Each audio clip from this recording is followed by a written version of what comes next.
오늘 사연은 2월 초에 진행되었던 30대 분의 아파트 개투자에 대한 사연인데요. 투자 가능 금액은 6억 5천만 원이고 3개 아파트를 고민 중이십니다. 송파구 가락동의 가락금호 아파트, 강동구 고덕동의 고덕 그라시오, 그리고 판교의 보뜰마을 3단지를 고민 중이신데요. 그 이후에 추가 고민이 있으셔서 제가 그거에 대한 답변까지 오늘은 상담 스토리를 여러분들께 공유하겠습니다. 우선 저의 대답은 세 아파트 중 고덕 그라시움을 선택하라는 얘기였습니다. 세 아파트 모두 입지적으로, 투자적으로 괜찮은 아파트입니다. 그러나 제가 그 중에서도 고덕 그라시움을 말씀드린 이유는 우선 두 가지입니다. 미래가치의 호재를 안 볼 수가 없는데요. 근처로 이 고덕 비즈밸리와 9호선 연장이라는 큼지막한 호재가 있습니다. 고덕 비즈밸리는 이 고덕동과 강일동 일대 고덕 강일 1지구에 상업시설과 업무시설을 공급하는 개발 사업입니다. 이 JYP나 이케아 등 대규모 일자리가 들어오고 벌써 어느 정도 모양을 갖췄습니다. 이 그라시움 밑편으로 업무시설과 이 배후 지역이 조성된다는 것이 큰 호재라고 볼 수 있겠고요. 한마디로 강동구에 부족했던 일자리를 보충해 줄 수 있는 그러한 사업입니다. 뿐만 아니라 2028년 완공 예정인 9호선 연장 호재가 있죠. 고덕역을 지나서 방금 말씀드린 고덕 비즈밸리의 이 센터공원역까지 이어지는, 그러니까 강남으로의 접근성을 훨씬 더 우수하게 해주는 그 9호선이 연장되는데요. 현재는 5호선만 이용할 수 있기 때문에 사실 강남과의 대중교통 접근성이 떨어졌습니다. 강동구의 5호선 일대가 강동역에서 분리되는 노선이기 때문에 배차가 넓습니다. 그리고 직접적으로 강남으로 가는 노선은 아니기 때문에 아쉬움이 있었는데요. 이 그라시움이 앞으로 더블 역세권으로서 9호선 연장에 가장 큰 수혜를 볼 수 있을 것 같습니다. 그래서 앞으로는 이 9호선 연장이 되는 고덕역 일대를 중심으로 아파트 시세가 더 상승할 것이라고 예상합니다. 그리고 두 번째로는 이 투자자와 실거주자의 충분한 매수 대기 수요가 있다는 겁니다. 이 그라시움은 고덕동의 대장 아파트이기 때문에 투자처로서 대표적인 역할을 하게 됩니다. 그래서 이 강동구 일대에서 신축을 본다면 우선 고덕 그라시움부터 보게 되는데요. 이 시세를 리딩하고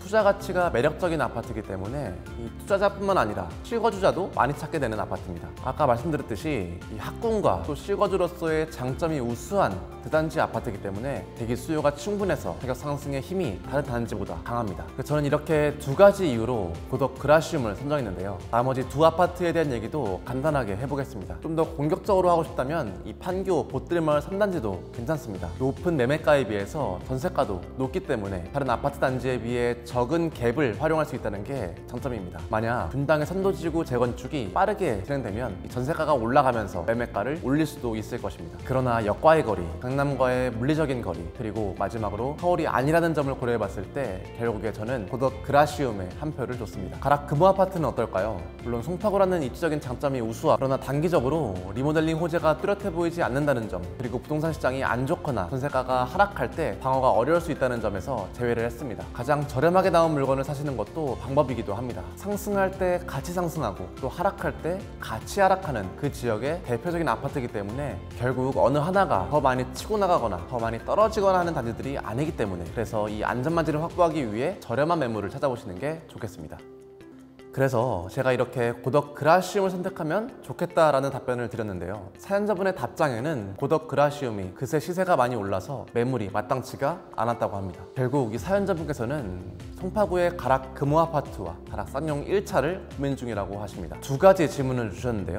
가락금호와 가락 쌍용 1차 중에 어떤 아파트가 나을까라는 것이 첫 번째 질문이었고요. 두 아파트 중에서 24평을 선택할지 32평을 선택할지에 관한 것이었습니다. 32평은 1억 내에 이 신용 대출을 해야 하는 반면에 24평은 대출 없이 구매가 가능하기에 고민이 된다고 합니다. 저라면 가락쌍용 1차 33평을 매수하겠습니다. 두 아파트가 비슷하게 위치해 있고 시세 또한 비슷하게 흘러갈 게 분명합니다. 또 리모델링과 같은 미래 가치는 둘 다 크지 않기 때문에 이것은 제외하고 보겠습니다. 그렇게 되면 우리는 가격이 잘 방어될 아파트를 보는 게 중요합니다. 가락쌍용의 장점은 우선 전세가 방어가 상대적으로 잘 됩니다. 그래서 매매가도 잘 받아줄 수 있다고 봅니다. 그 이유가 두 가지 가락금호가 갖추기 힘든 요인이 있는데요. 하나는 학군이고 하나는 모여있는 주거 단지라는 점입니다. 가락쌍용 일대 학군이 굉장히 좋은 편입니다. 가주초 초품화에 송파중학교가 학업 성취도가 우수한 학교입니다. 반면에 가락금호는 그 일대가 상대적으로 혼잡합니다. 가락시장 상권이 모여있고 또 초등학교도 멀리 있다는 점, 제가 가락금호를 배제한 이유입니다. 가락쌍용 주변으로는 서울에는 아파트 단지가 모여있고 또 조용한 주거 단지가 있기 때문에 거주 만족도가 높습니다. 그래서 거래도 잘 되기 때문에 하락폭이 크지 않을 것이라고 예상해봤습니다. 첫 번째 질문이었던